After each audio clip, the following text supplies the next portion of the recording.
Russia was never a colonizer on the African continent. Russia has never brought misery to the African continent. Only thing it has ever done for the African continent is to support ourselves, to liberate ourselves, and to ensure that we gain our independence.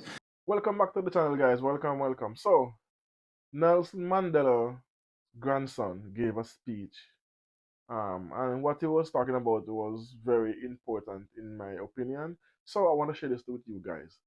We're gonna listen to it and then we're gonna dissect it, and I want you to leave what you think about it in the comment section. You know how that works. So, without any further ado, let's dive into it.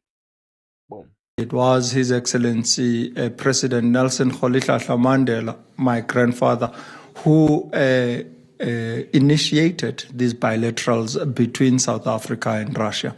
But we are also proud now that we also are jointly belonging to the BRICS Plus family of countries.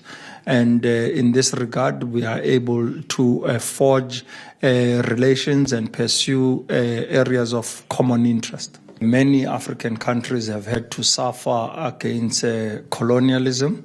And in this regard, many of these African countries have had to wage their struggle for liberation in order to liberate themselves from settler colonialists and occupiers of our lands and our countries. Russia was never a colonizer on the African continent. Russia has never brought misery to the African continent. Only thing it has ever done for the African continent is to support ourselves, to liberate ourselves, and to ensure that we gain our independence. Let me just pause the video right there a minute. It's 100% facts what he said. Russia has never colonized Africa. In fact, it's the opposite. They aid Africa economically, they aid Africa militarily for centuries, for not centuries, for decades. Because they were the first to give South Africa during the apartheid time period weapons. They gave weapons and sent soldiers there to help black people during apartheid, and also they help a lot of other countries by giving economical aid, by sending food like grains and wheat to Africa. Now they're talking. They're supposed to build a nuclear power plant in Africa via with Russia help and China help. So the Russians have never colonize us or never treat us in a way that everyone else does. I'm not saying they love us, because again there is evidence that there is certain um areas in Russia you cannot go as a black person, but on a holistic view, like on a governmental view, or like on a heads up state matter, they are always there back in Africa. So this is why we cannot turn our back on Russia now, because the West and the pressure us to drop drop Russia, don't trade them, don't take any medical aid from them, any military aid from them, and any food supply from them. Because when they try to give grains to South Africa, they blocked it. Oil from to Ghana, they tried to block it, but it finally passed. And they aid in Burkina Faso heavily with military, because the Burkina Faso president bought two military helicopter. We can have the ability to fire off missiles and stuff like that. You don't know the words. Anyway, let's continue. Sorry for stopping it, but I had to get that out. Let's continue. And in this regard, South Africa, after 350 years of colonialism, coupled with 60 years of a brutal apartheid regime, we were able, with the support that we had in the international community and in Russia, we were able to realize our freedom. Russia has been extended its hand in terms of assisting our countries on the African continent in order to develop and create opportunities for our people. And we continuously look to Russia. Even 30 years into our democracy, we have been able to still consider Russia as one of the major countries who support our cause, but it's also an economic partner who supports our economy and ensures that we are able to trade amongst the two countries. BRICS has afforded the global community an alternate to the unipolar system. We have for far too long been suffering by a unipolar system which has focused on one nation state dominating the entire global community in trade, in culture, in sport, in everything. We were totally taken aback as South Africans that the IOC was able to suspend and expel Russia from the Olympics over the Russia-Ukraine conflict. We have registered to the IOC that through the European Muslim Forum, which I'm part of the Global Summit for Palestine organizing committee, that this is not an isolated matter.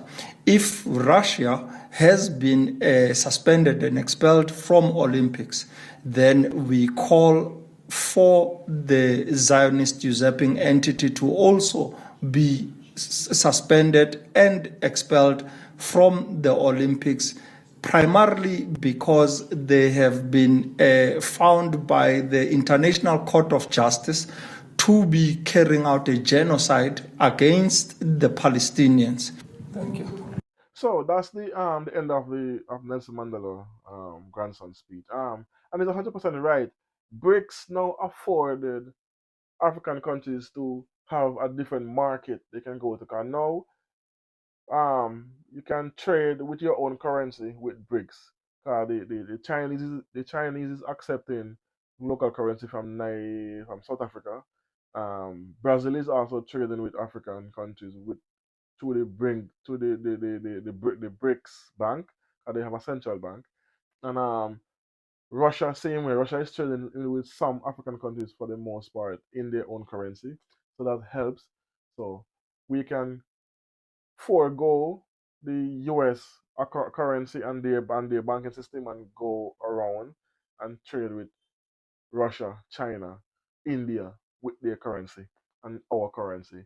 Because according to what I'm hearing, this summit in Russia this year, they're going to talk about a basket of currency where they can trade in it. They won't have one currency. They're going to have like three, four currency that they can trade within each other's countries with. So that's a plus. So I'm good for that. So um, Nelson Mandela's son, that was a great grandson. That was a great speech. Me personally, I don't see Mandela as a hero. He's not a hero of mine. In the sense, he was the first black president of South Africa, yes. But I thought, in my opinion, and from facts and reports, when Mandela came out of prison, he was he wasn't the same as what he was when he went in. He was a Pan Africanist, a revolutionary, a fighter. When he came out, he was more on the a kumbaya vibes. Like let's hold hands together, the Rainbow Nation. We can all live in peace and live with one another. That was a mistake. He was a great ambassador to me. He wasn't a good president. He was a great ambassador because he's loved globally. But on the African continent, he's not loved and in that high esteem as most people might think. But he's mostly loved by the outer world. Why? Because he did not, when he became president, he did not take away any economical power from the Boers or the military, the police. Everything was left in their hands, and he wanted to have a rainbow nation where they can come together, sing kumbaya, hold hands together, and move forward. If you have been oppressed for 60 years and you finally get the power, finally get to hold the wheel at the helm, grab the bull by the hand basically. When they can do that, you will now have to steer the bull the way you want him to. No, you don't make the bull carry you.